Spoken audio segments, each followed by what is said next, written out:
the Spot Track Podcast, talking sports contracts, the salary cap, and business of sports. Welcome into the latest edition of the Spot Track Podcast. Brandon Kravitz here, along with the money man, Mike Ginnitti. The sports world is on fire right now. No slow season around here. In this episode, brought to you by Bettor Edge, our go-to social sports betting platform, offering better prices, softer lines, daily contests, and weekly competitions. Eliminate the juice and put the power back in your hands. It is the smart financial thing to do. Sign up for the first time. You'll get $20 on the house. Just use the promo code SPOTTRACK at sign up. That's bettoredge.com. Bettor Edge also offering new markets now. So if you want to play along as the games are going on, they have flash markets that are available too. Go check it out. Welcome to the show, Mike. How you doing? Good. It's a bit of a hangover from that sports night, so let's get into it for sure. Yeah, a lot of that going on. Mike, two classics in the NBA and the NHL playoffs last night. I know that these games are going late into the night, but you just can't fall asleep no matter what the score is these days. It's like no lead is safe in today's sports world. Weird to see the Knicks get one against them there because that's just not how they do things. But I guess this Halliburton stuff is for real, man. He is playing with some kind of chip on his shoulder, and he's not afraid to show it either. My goodness, what an experience that was. I didn't get the chance to see the hockey live, but the highlights looked like it was an absolute freight train of a turnaround in that third period. So it's I don't know if these are smaller markets for some people. If you're missing the NFL, you are missing out because this is real legitimate edge of your seat sports stuff in the middle of May. It's good stuff.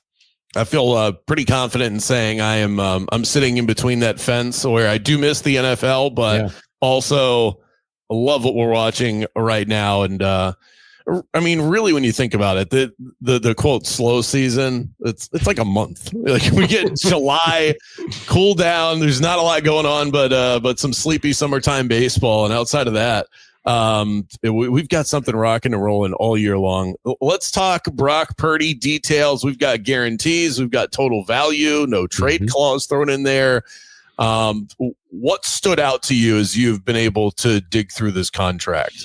I actually just launched a YouTube breakdown of this whole deal, so you can go and hear my full thoughts, and I kind of show you visually how the contract breaks down piece by piece here. But the summary takeaway is this. You can say it's an overpay, and we may end up looking back and saying it's an overpay. But the 49ers gave themselves ample opportunities to walk away from this thing. So kudos to them for getting this done now, because they certainly didn't have to. And I don't think that's being said enough. How many teams would have early extended a 7th round quarterback? You know what I mean? No other position would get this. Not a single position would get this sniff. And that's evident of other 7th round pick contracts that we've seen, right? Including starting left tackles for the Philadelphia Eagles, who, oh, by the way, are the team that generally does do all the early spending. So kudos to them for putting this in front of him. And I think to a certain degree, with the $100 million fully guaranteed right now, that's a nice number for Purdy to secure. Is it enough? I don't know. I mean, he's one of those rare scenarios where you probably have to bake in the starting point along with this thing. My original prediction for what he could lock in at signing was 120. When we talk about the practicality, Brandon, that's pretty much where we are. This is a $115 million contract, and then it's not. Okay. And then everything else after this is going to be, let's just see how this goes. And more specifically, he's going to make $88 million over the next 2 seasons. That's guaranteed. That's going to happen, hard line. Then we've got an April 1st, 2027, really important decision. At that point in time, $55 million from 2028 is going to lock in. So that's 1 April early. If they don't like where things are headed, they're going to walk away from him at that point in time. However, they're going to have to pay him $27 million cash to do it. So that's where we get from $88 million to $115. That's difficult, but if we think about the landscape, if we think about Russell Wilson and what probably still happens with Kirk Cousins in Atlanta, and who knows what happens with Trevor Lawrence next year, Brandon. I think that's probably the next bubbling name in terms of how the hell do we get out of this thing, right? So we're seeing this just become part of the process. So we know we're signing these contracts. We're going to give ourselves every chance possible to walk away from this. But in doing so, we're going to have to hand this player some cash. And it's going to be an increasingly growing bigger amount of cash in terms of these buyouts. So it's not easy. It's not difficult. It's certainly not impossible, but there's a very clear path to this being 2 years, $115 million, and Brock Purdy's a free agent in March of 2027 with a whole boatload of cash in his hand. When you think about this just philosophically, do you like where we're at in the NFL, where it feels like if you have a quarterback that is even decent, that you have to pay him? In what other walk of life, and maybe there are other examples of this, perhaps the housing market, where you're not really over the moon with your situation, but you just feel like you have to pay it. And I don't know, I'm not speaking for the San Francisco 49ers, but the thought is Brock Purdy's been really good. He's not actually an elite quarterback. He's being paid like an elite quarterback. And it seems like every time one of these quarterback contracts comes up, we have the debate. The quarterback gets paid. We're then left with the same conversation of, is he overpaid after the fact? Where are you on the general philosophy of where we stand in the NFL right now? I'm actually really comfortable with it. And I think teams should be too. They're printing money, man. And this is the only position that matters to them when it comes to the grand scheme of things, right? Like if we think about a different sport right now, there's a lot of conversations, and we've had them here about the Pirates and Paul Skeens. Okay. And should they trade him for a bounty of prospects that could actually make this team good in 4 years, something like that, versus having to stare down a situation where he doesn't take any of your contract offers and the Dodgers sign him for, $500, $600 million, whatever it's going to be. The way the Pirates look at it right now is every fifth home game for them, essentially, they're probably breaking records in terms of their revenue. And that's good enough for them. You know what I mean? And when we're talking about the quarterbacks and paying this kind of money, they've already made this return on Brock Purdy. Years and years and years to the degree, right? So to have to throw him a financial bone for 2 seasons, which is really all this is, even if it's $115 million, which seems astronomical, but in the grand scheme of things is not. When you bring in all the gambling money and the merchandising and all the stuff that they're actually making, this is the position where you just can say, fine, no big deal. And doesn't a 2-year line of demarcation sound a heck of a lot better than Kyler Murray or Deshaun Watson or Trevor Lawrence's 4 to 5 year line of demarcation in terms of control? Because what else matters? If they're printing money and the money isn't really that important to them, having the control and having the ability to make the decision for themselves is everything. And they have the control in this contract. And I think as long as other teams can kind of follow suit with this second tier, which is what I think this contract says he is, this second tier of quarterbacks, everybody's going to be happy. Players are going to be handsomely paid. They're going to get plenty of opportunities to actually go and get top tier money in their third contract. And teams will be able to bail on this thing as needed after 2 or 3 seasons. That seems like a comfortable landing spot for everybody. I think it's just such a change for myself in the sports media world, where these conversations used to have real teeth to them. Is it worth paying this player this amount of money? And it's not really a conversation worth having anymore. I don't think so. No, it's not. It's just, this is here's the whole conversation. Can your quarterback win games? Yes. Mm-hmm. Then that's the going rate. End of discussion. And here's the way I'll look at it, because I'll take it out to a deeper level. They're paying Brock Purdy, right? And yes, they've done a lot of subtraction this offseason. You and I have talked about that quite a bit. But they've also paid, right? They paid Kittle. They paid Warner. They're going to do something with Trent Williams, keep him around. They paid McCaffrey last year, and they're not stopping now that this contract's in place. So now that they paid the primary point in Purdy, they're going to go and spend tens, if not, $50 million more in guarantees to try to make sure that this Purdy experiment can work to the best degree possible. So if and when they rip this thing up, it's not like they're going to be a terrible team, right? They're going to have to do a hell of a lot of subtraction to get back to ground zero, to start back over. So this is not just a one-off decision. They have made decisions with a half a dozen players, and that's the going rate. You're going to see that in Washington and Houston with CJ Stroud when his contract hits next year. it's an evolving big process because this is a 53 to 55 man roster. And until we can figure out a way to streamline much more of this roster, and I hope we don't, this is just how business goes. And by the way, it's why this league is king. The money part of this and the complexity of the cap and all that stuff is one of the big reasons people latch on to this league, not to mention just how good it is to watch on a screen. But this is why we're here. These Brock Purdy discussions are not going away. They're only ramping up. And that's why in May, people care so much about this sport. I like what you said about taking into account what little he's made to this point in his career. Yeah. And if you just did I did some really loose math on the fly here. If you took into account his rookie contract, which is a 4-year deal, where you made, what was it? It was $7 million bucks, something like that. No, 3.7 million, 4-year deal, $3.7 million. That was his rookie contract. Mm-hmm. If you add this 5 years to it with the 265, you get to roughly $29 million a year for 9 years. Yeah. That's not bad. You'd sign up for that, right? Yeah, you'd sign up for that. Exactly. How many quarterbacks across the league get the no trade clause? Is this something that I don't think this is in everybody's contract? So this feels maybe not unique, but it's certainly not universal.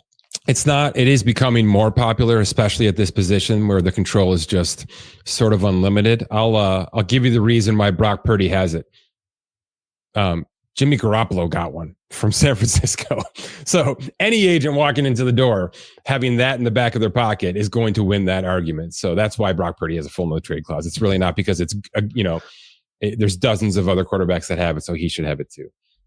All right, let's move on to the guy who runs the whole show. How about Roger Goodell? NFL owners are expected to discuss and approve a contract for Roger Goodell. What does that extension look like? We're talking about a guy who in his last deal was making roughly $64 million a year. I don't even know how to price this properly. Maybe you've done some work on this, but how do we even get to a number for the commissioner of the NFL? And what do you expect this to look like moving forward? I don't imagine there's too much more on an annual basis that they're going to offer him. I think it's just sort of like tack on, sort of like a soccer contract. We're just extending you for 2 more seasons, essentially at cost. But look, revenues are up. The cap is up. There's additional sources of revenue, and these are all because of him to some degree, right? He's the face putting all these things out there and securing the television networks and the streaming networks. So it's certainly understandable. It's been a hell of a tenure here, and I thought he would have walked away 3-4 years ago just because of how things were going. And this is just one of those jobs I think that has to grind on you just day in and day out. So I guess $65 million a year is a pretty good reason to stick around. And if that's going to happen through 2027, God bless him, I guess. My goodness. Would his reign ever be in question? You know, the NFL is doing such a good job financially, but I also don't think it would change if somebody else was in charge, as long as that person wasn't a complete idiot. It'd be hard to, this isn't the Titanic, there's no iceberg to run into here. As long as you just keep the ship afloat, you should be printing money. I'm almost thinking like, I'm a little surprised they don't run this like we run the president of the United States. Like you get 4 years and then we need some new ideas in the building. He had a run there where I know it was contentious. It was the player discipline stuff, the Ray Rice and the Kareem Hunt. That was a rocky road, obviously, and I'm not sure he handled that. And I'm not sure the league really has that locked down just yet in terms of consistency and transparency. And then there was obviously the COVID stuff was really difficult for a lot, but the NFL sort of pushed through that quickly. And then we had that big concussion era, that big concussion run where, the medical side of things was really becoming the forefront. We had documentaries and all sorts of things out there. And here's the thing, and here's why I don't think anybody's jumping to get this guy out of the seat. Doesn't it just feel like those things have gone away? Like me saying it right now, I'm the only person talking about the NFL today, saying those things right now. Nobody's talking about it. Nobody's talking about how inconsistent the disciplinary actions of the NFL are. We've got, Jordan Addison is having a disciplinary problem right now stemming from last season Nobody's talking about that unless you're probably, a beat reporter for the Minnesota Vikings trying to construct a 53-man roster for September.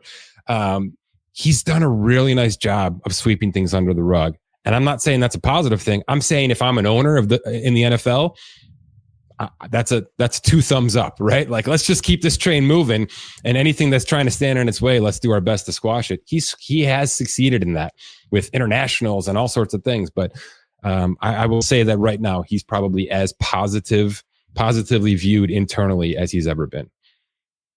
If you were to, I'm going to really put you on the spot here. Rank the big. Should we do a draft, the commissioner draft? Let's do this. All right. Okay. Now with the number 1 overall pick, Mike Ginnitti. Who you got? Insert ESPN's draft chime here. I've got to take Goodell. I mean, everything about the league is 100%. It's maxed out. So it's not really close. So I'll take Goodell and I'll put you on the seat with number 2. All right. Yeah. And then, hey, I think this spells out exactly why he's getting extended. Because if I had the number 1 pick, I'd probably be taking Goodell as well. He's already gotten through the biggest mess of his professional career. At least we think. We'll see what happens moving forward. Yeah. Adam Silver, I feel like he could be better at his job, but the NBA does feel like it's trending up, not down. They just signed a $76 billion TV deal, so that's worth a little something. Internationally, the league has never been healthier, so I will take Adam Silver, an imperfect prospect, but certainly number 2, because I am not about to take Rob Manfred. So go ahead. Oh, would he be last on your list? I'm struggling here. Yeah, though this is a tough one because Gary Bettman has not exactly grown the sport of hockey like you would hope. I think I would take Manfred third, but really, I mean, both of these guys are riding the bench. I'm going to take Manfred for a couple of reasons. And boy, I did not see this pod going here, but good for us. This is good stuff. I'm going to take Manfred because he is obviously all in on evolving this sport. He is listening to the right people, whether it's, Theo Epstein, all the younger people that have come in and say, these are the things we want. He is at least through the minor league system, through the other systems, the Grapefruit League, he is trying everything. And look, you can say what you want about, this Hall of Fame stuff. It's progressive, right? It is talking points in May when we're dealing with a lot of rainouts and some weird other stuff, right? And by the way, injuries as well, which is something he's trying to squash himself. So he has been progressive. He has made mistakes. I don't agree with a lot of things.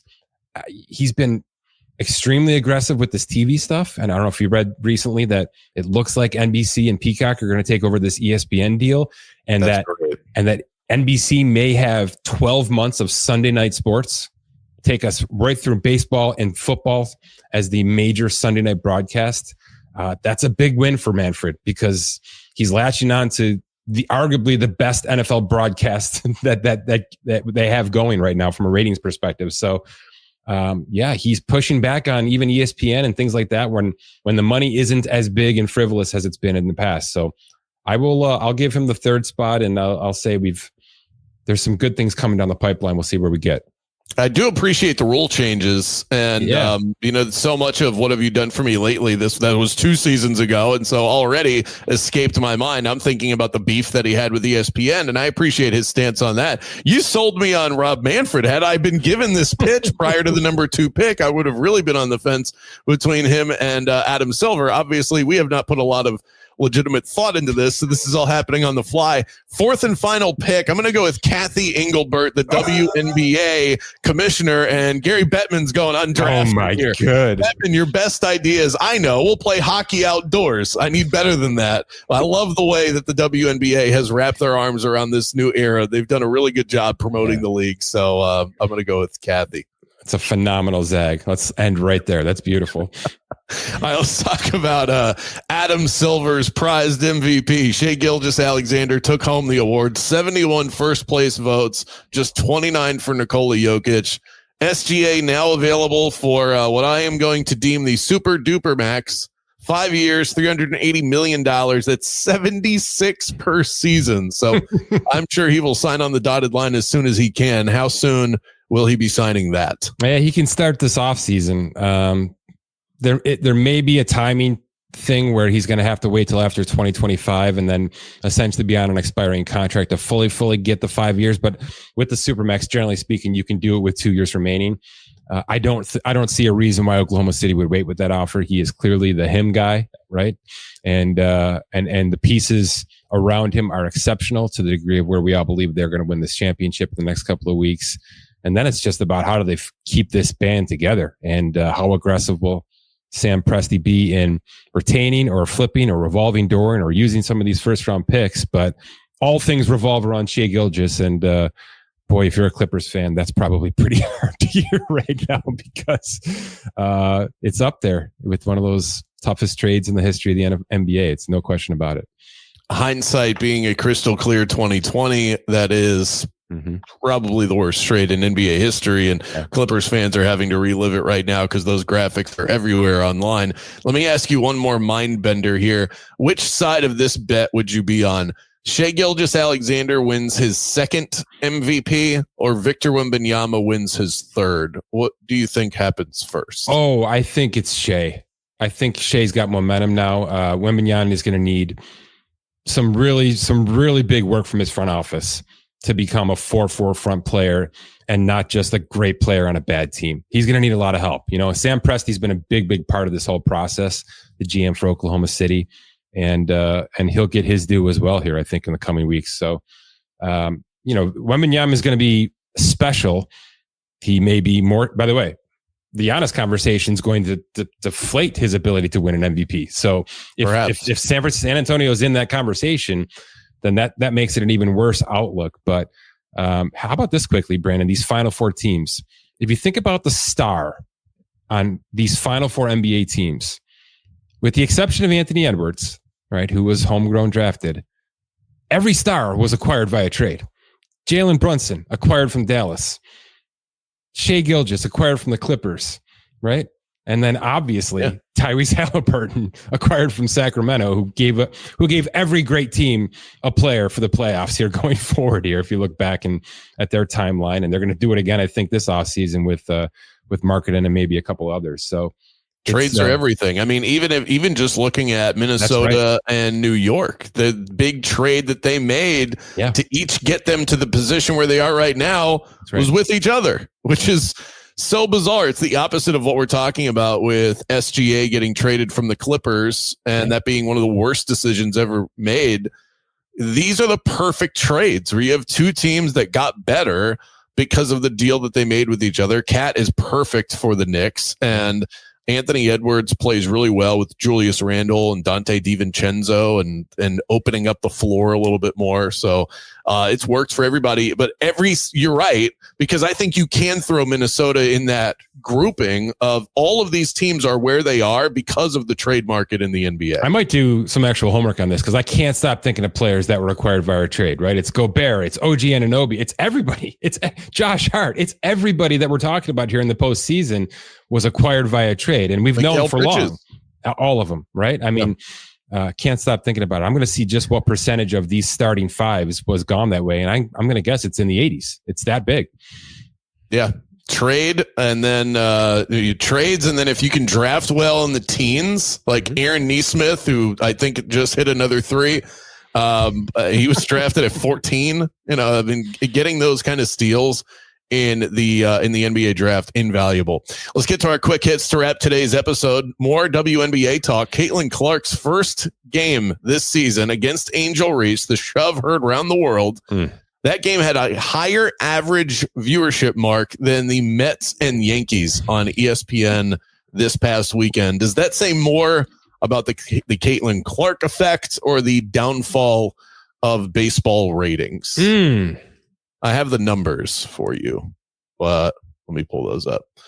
That's a good question. I mean, Mets Yankees should be doing better, but it is May. But it is May.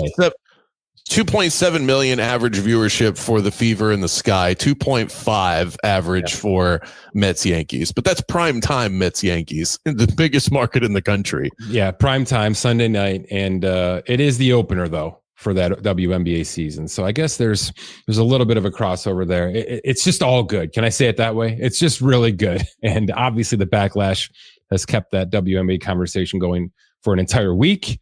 And that's a real rivalry. That's a real deal must see now that these networks are going to latch onto for sure. And that's couldn't be healthier for this league right now in terms of where things are headed. It's just phenomenal.